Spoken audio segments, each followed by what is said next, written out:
ముగింపు అయిపోయింది, కుడికి అయిపోయింది. తర్వాత ఆఖరిలో నుండి ప్రార్థన చేయడానికి వింటున్నారా? పాస్టర్ గారు అంటారు కదా, మీటింగ్ అంతా అయిపోయిన తర్వాత, అయ్యారండి మా సంఘ బిడ్డలు అందరూ పరిచయం చేశారు, మీరందరూ ప్రార్థన చేయండి మా సంఘ బిడ్డలు కొడుకని అన్నారట. అన్నప్పుడు ఈ జెర్మియా పాస్టర్ గారు చూశారు. అందరూ చూస్తే అప్పుడు ఈ దృష్టి ఎవరి మీద పడిందో తెలుసండి? ఎవరైతే ఆ బొట్టలో నుంచి సాంబార్ కారిపోతుంది చూసారా, ఆ వ్యక్తిని చూసి అన్నారట, దగ్గర రమ్మన్నారట. దగ్గర రమ్మని, బాబు చాలా చక్కని పరిచయం నువ్వు చేసావు, ఈ 2 రోజులు చాలా అద్భుతమైన పరిచయం నువ్వు చేసావు, ఈ 2 రోజులు ఎంత అద్భుతమైన పరిచయం చేసావు కదా అని చెప్పి ఆ వ్యక్తిని, ఎవరు ఇటువంటి పని చేయరయ్యా, నిజంగా నువ్వు చాలా ప్రయాసపడ్డావు, కష్టపడ్డావు అని ఆ వ్యక్తిని గురించి అడుగు మాట్లాడుతూ ఉన్నప్పుడు పాస్టర్ గారు వెంటనే వచ్చి అన్నారట, అయ్యారండి ఆ వ్యక్తి ఎవరు అనుకుంటున్నారు అంటే, ఎవరయ్యా అని పాస్టర్ గారు అన్నారట. అంటే ఆ వ్యక్తి అండి ఎంఆర్ఓ గారండి. ఎవరంట ఆయన? చెప్పాలి, ఎవరండి? ఎంఆర్ఓ గారండి, మండల రెవెన్యూ ఆఫీసర్ అయినా. అవునా? ఒక ఎంఆర్ఓ గారు అయ్యండి ఈ యొక్క ఎంగిలి విస్తరణలో ఎత్తి అలాగ పట్టుకుని సాంబార్ కారిపోతున్నా, నువ్వు ఎంత ఉద్యోగస్తుని ఎలా చేయగలిగావు బాబు అంటే అన్నాడట. అవండి పదవిలో ఉన్న ఆ ఉద్యోగంలో ఉన్నప్పుడు నేను ఎంఆర్ఓనే, కానీ మందిరంలో నేను ఎవరో తెలుసా? సామాన్యమైన దేవునికి స్తోత్రం, హల్లెలూయా. ఇక్కడ ఘనుడు ఎవరో తెలుసా? నా ప్రభు. మరలా పాస్టర్ అన్నారట, అయ్యగారండి ఈ యొక్క ఎంఆర్ఓ గారు ఏం చేస్తారో తెలుసా? ఆదివారం ఆరాధన ప్రారంభిస్తే, ఆదివారం ఆరాధన 9 గంటల కంటే మేము చెప్పామనుకో, అరగంట ముందే వస్తాడండి. ఈయన ఎక్కడికి వస్తాడండి అమ్మ చెప్పాలి? అరగంట ముందే మందిరములోకి వచ్చేసి బలిపీఠం దగ్గరికి వచ్చి మోకరించి ఏడుస్తా ప్రార్థన చేస్తాడట, ప్రభువా ఈ వారంలో నాయన సంఘాన్ని మీరు బలపరచండి, సేవకుడు వాడుకోండి, అనేక మంది నడిపించని. ఒక ఎంఆర్ఓ గారుండి, అయ్యా కుర్చీలో కూడా కూర్చోడు, కింద కూర్చుంటాడు, అందరికంటే ముందుగా వస్తాడు, పరిచయం చేస్తాడు, ఎంతో తగ్గింపు కలిగిన వాడు అని ఒక సేవకుడు సాక్ష్యం చెప్తున్నట్ట. వింటున్నారా? ఈ మాటలు వింటున్నప్పుడు చాలా ఆశ్చర్యం అనిపించిందండి. నిజమే కదా? ఒక చిన్న ఉద్యోగం అయితేనే, ఒక విఆర్ఓ ఉద్యోగం వచ్చేనే, ఏమండి చాలా మంది పిల్లరా అంత పరిచయం చేయలేరు కదా. ఒక చిన్న గవర్నమెంట్ ఉద్యోగస్తుని పరిచయం చేయలేరు కదా. అటువంటిది ఒక ఎంఆర్ఓ స్థానంలో ఉండి, ఒక అధికారిగా ఉండి, ఆ మందిరంలో ఎవ్వరు చేయలేనటువంటి పని, ఎవరు ఇష్టపడలేని పని ఏం చేశాడు ఇప్పుడు ఆయన చేశాడు. దేవునికి స్తోత్రం. ఆయన అంటాడట, పాస్టర్ గారండి ఈరోజు నేను నాకు కలిగిన స్థితిని చూసారా, నా ప్రభు నాకు ఇచ్చాడండి. ఈరోజు నేను కట్టుకున్నటువంటి వస్త్రాలు ప్రభు ఇచ్చిందే, నేను తిరుగుతున్న కార్లు ప్రభు ఇచ్చినయే, నేను వెళుతున్నటువంటి నాకు ఇచ్చిన బంగ్లా ప్రభు ఇచ్చిందే, నాకు ఆయన ఇచ్చాడు. కనుక ఆయన సన్నిధిలో నేను పరిచర్య చేశాను కాబట్టి దేవుడు నన్ను ఆశీర్వదించాడు అన్నాడు. దేవునికి స్తోత్రం చెప్పండి, హల్లెలూయా. తను తగ్గించుకున్నవాడు ఏం చేస్తాడు? దేవుడు చెప్పండి ఏం చేస్తాడు? హెచ్చిస్తాడు. ఈరోజు ఈ మాటలు వింటున్నప్పుడు మనలో కూడా ఏముండాలంటే తగ్గింపు అనుభవం ఉండాలి. దేవునికి స్తోత్రం, హల్లెలూయా. ఒకరినొకరు ఘనముగా ఎంచుకోవాలి, ఒకరినొకరు ఘనపరుచుకోవాలి. ప్రభు అదే చెప్పారు, నిన్ను వల్ల నీ సహోదరుని ప్రేమించవలెను, నిన్ను వల్ల నీ పొరుగు వారిని ప్రేమించవలెను. అలాగే మనము ఇతరులు మనము దేవుని ప్రేమను బట్టి ప్రేమించగలుగుతామో, దేవుడు కూడా మనలను అంతకంటే ఎక్కువగా మనం ప్రేమించి తగిన సమయంలో ప్రభు మనల్ని ఆశీర్వదిస్తాడు. హల్లెలూయా, హల్లెలూయా. చూడండి మాటలు చదువుతాను చూడండి. నా తండ్రి నాకు రాజ్యము నియమించినట్లుగా నా రాజ్యములో బల్ల యొద్ద అన్నపానములు పుచ్చుకొని సింహాసనములందు కూర్చుండి ఇశ్రాయేలు 12 గోత్రముల వారికి తీర్పు తీర్చడానికి నేను మిమ్మల్ని నిలబెట్టుకున్నాను అన్నాడు. దేవునికి స్తోత్రం. పరలోక రాజ్యంలో నుండి 24 పెద్దలు ఉన్నారు. ఎంతమంది పెద్దలు ఉన్నారు? 24 పెద్దలు ఉన్నారు. ఎన్ని గుమ్మాలు ఉన్నాయి పరలోక రాజ్యంలో? 12 గుమ్మాలు ఉన్నాయి. 12 సింహాసనాలు కూడా ఉన్నాయి. దేవునికి స్తోత్రం చెప్పండి, హల్లెలూయా. ఈ 12 సింహాసనాలు ఎవరు కూర్చుంటారు? ఇప్పుడు యేసు ప్రభు శిష్యులైన ఆ 12 మందితో ప్రభు అంటారు, మీరు నాతో పాటుగా ఆ 12 సింహాసనాల మీద నేను మిమ్మల్ని నిలబెడతా. ఈరోజు దేవుని పరిచయం చేసి నీకు నాకు ప్రభు ఒక భాగ్యం ఇస్తాడు. హల్లెలూయా, హల్లెలూయా. కనుక అపోస్తలుడు పౌలు అంటాడు, ఇదిగో నేను గురి యొద్దకు పరిగెడుతున్నాను. ఎందుకో తెలుసా? నా కొరకు జీవ కిరీటాన్ని ప్రభు దాచిపెట్టాడు. దేవునికి స్తోత్రం, హల్లెలూయా.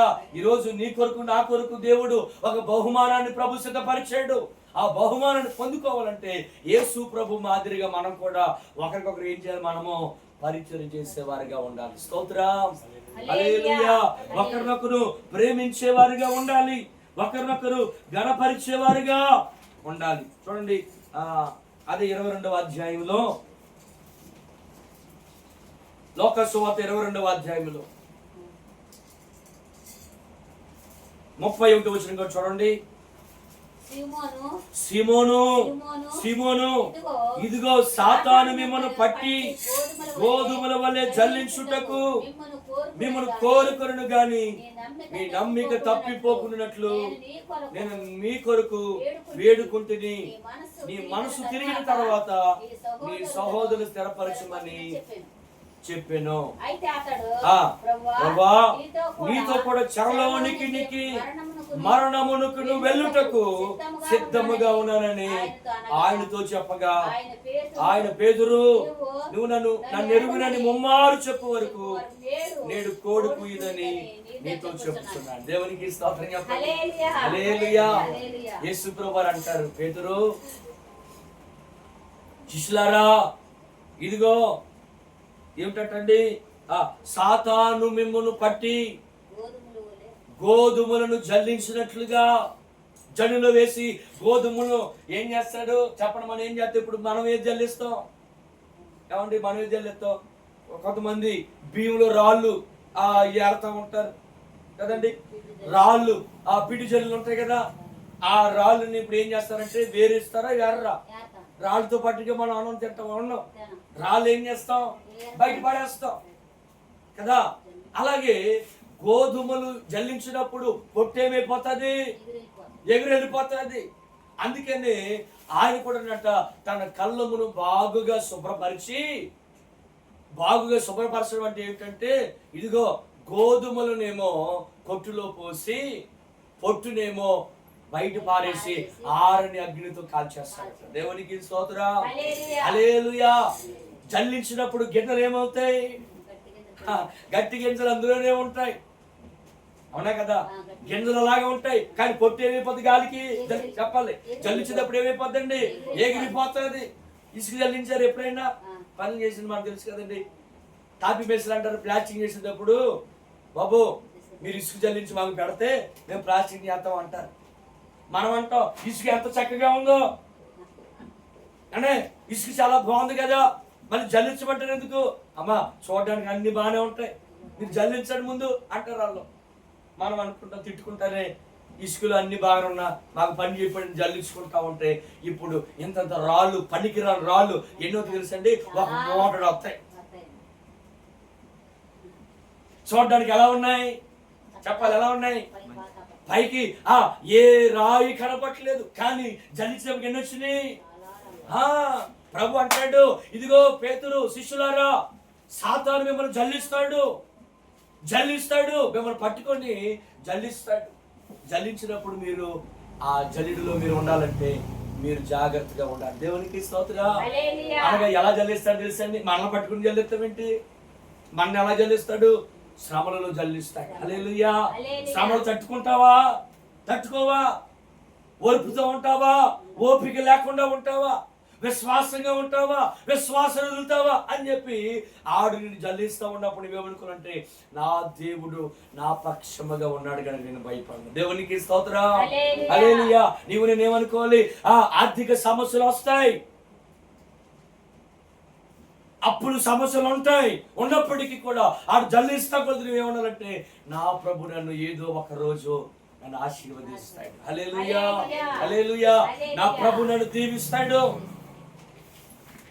లోకంలో బ్రతకడానికి అన్ని అవసరాలు ఉన్నాయి, వాటన్నిటిని జ్ఞాపకం చేసి జల్లిస్తా ఉన్నప్పుడు అన్ని విషయాలు మనం ఏమన్నాడంటే, యోబు ఏమన్నాడండి, యెహోవా ఇచ్చెను అంతే. దేవునికి స్తోత్రం. ఆయనే తీసుకున్నాడు. దేవుడికి మహిమ. ఈరోజు మన విశ్వాసాన్ని, మన పరిశుద్ధతను, మన పవిత్రతను ఎప్పుడు విడిచిపెట్టకూడదు. భక్తిని ఎప్పుడు విడిచిపెట్టకూడదు. మన ప్రభుని ఏ విధంగా ప్రభుని పట్టుకున్నామో, ఏ విధంగా రక్షించబడ్డామో అంతము వరకు కూడా మనం ఎలా ఉండాలంటే నమ్మకంగా మనం బ్రతకాలి. దేవునికి స్తోత్రం. హల్లెలూయా. ప్రారంభంలో చాలా మంది ఏం చేస్తారంటే, ఏదో అందరూ వెళ్తున్నారు కాబట్టి మేము వస్తున్నామండి, అందరూ దీవించబడ్డారు కానీ మేము దీవించబడతామని ఏదో అనుకుని వచ్చిన వాళ్ళు అంటే వాళ్ళు ఎవరి కోసం వచ్చారు? వాళ్ళు ప్రభు కొరకు రాలేదు, తీర్మానంతో రాలేదు. ఎవరినో చూశారు, ఎవరినో చూసి మందిరానికి వెళ్తే వాళ్ళకి అది వచ్చింది, గృహం కట్టుకున్నారు, మందిరానికి వెళ్తే వాళ్ళకి ఆ ఉద్యోగం వచ్చింది చెప్పి ఇప్పుడు బలవంతంగా రక్షించబడి తీరా శ్రమలు రాగానే ఇప్పుడు ఏమవుతారని తెలుసా? అటు వెనక్కి వెళ్ళలేరు, చెప్పండి, ఇటు ముందుకి వెళ్ళలేదు. కొంతమంది అంటారు అటు లోకము కావాలి అమ్మా, ఇటు దేవుడు కావాలి, ఇటు అవా కావాలి. అలాగే అటువంటి వారే ఉన్నారు. దేవునికి స్తోత్రం. అందరూ మంచోళ్ళండి. దేవునికి స్తోత్రం. ఎందుకని అంటానంటే పిల్లరా, మరి ఇంచుమించుగా ఒక 1/2 కిలోమీటర్ దూరం మీరు నడిచి ఈ విధంగా మందిరానికి వస్తున్నారు. ప్రభు మిమ్మల్ని అందరినీ దీవించునుగాక. దీవిస్తాడండి.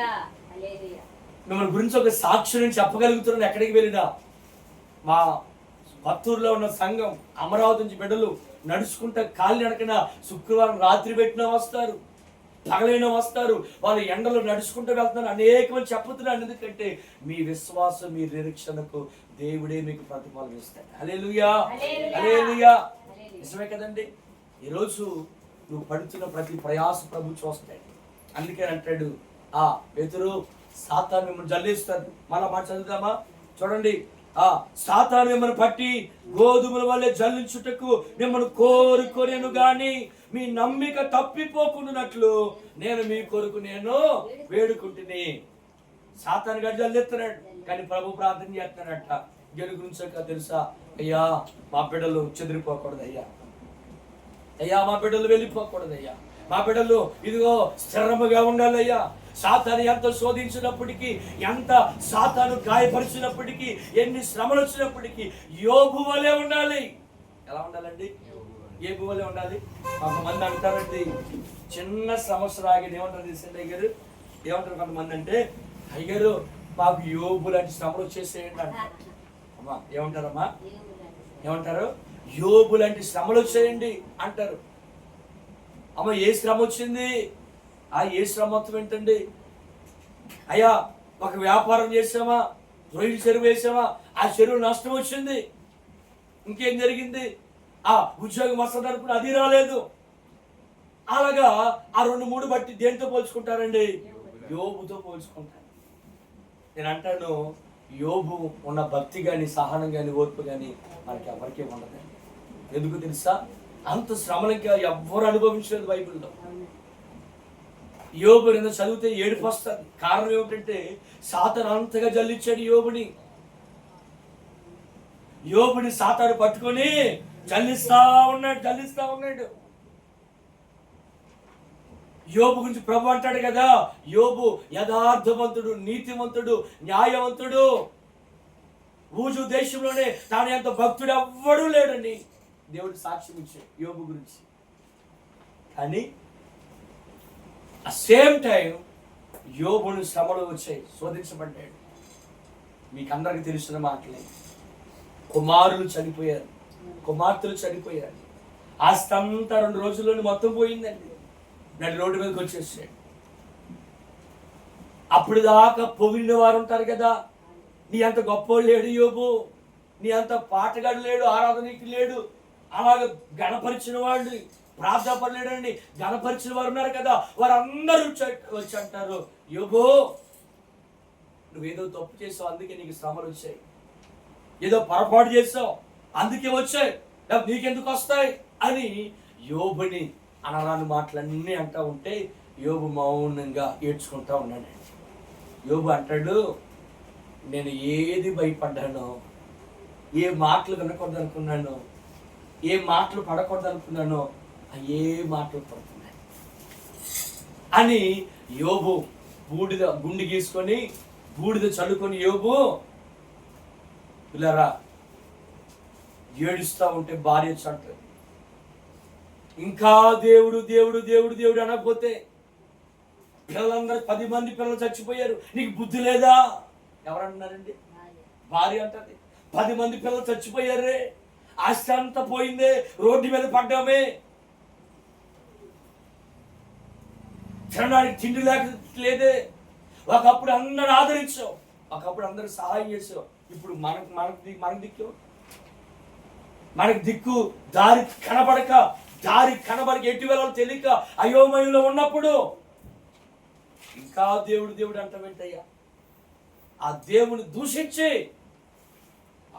పోయి చావరదా అని భార్య దూషించిందంటే యోబు అంటాడండి. అదే వేరే మగవాడైతే పిల్లరా కాస్త కోపంతో భార్యను కొట్టి తిట్టి గాయపరిచి నువ్వు ఇంటికి వెళ్ళిపో, అంత నీవలసింది దరిద్రురాల అంటాడు. అవునా కదంటారా?